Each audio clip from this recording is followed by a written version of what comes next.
po si Teacher Juana at nandito ako para sa ating spelling sa araw na ito.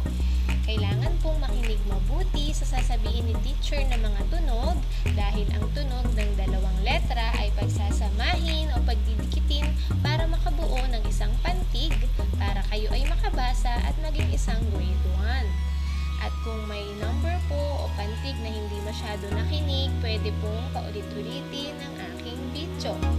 Okay, so magsimula na po tayo. Number 1. Letter na ang tunog ay W. Ang katabi po niya ay letter na may tunog na E. Pag pinagsama po ang tunog pag binasa po, ito po ay magiging we. Okay, number 2.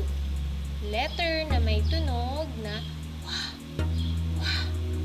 Ang katabi po niya o ang kasama niya ay letter na may tunog na E. Pag pinagsama po ang tunog, E. Pag binasa naman po, ito po ay magiging we. Number 3.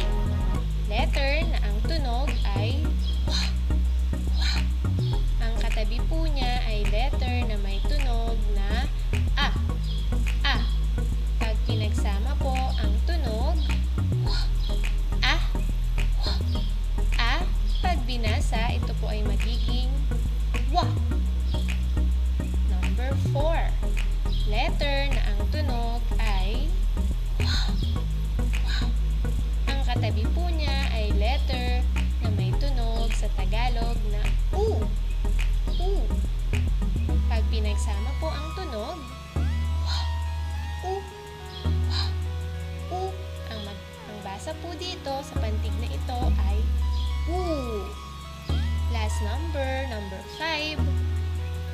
Letter na may tunog na W. Ang katabi po niya ay letter na may tunog na O. Pag pinagsama po ang tunog, O. Pag binasa naman, ito ay magiging wo. Okay, so yan po ang spelling natin sa araw na ito. Ipagpatuloy lang po ang pagbabasa lagi at panonood ng aking mga videos para matuto magbasa at maging isang grade 1. Salamat! Paalam!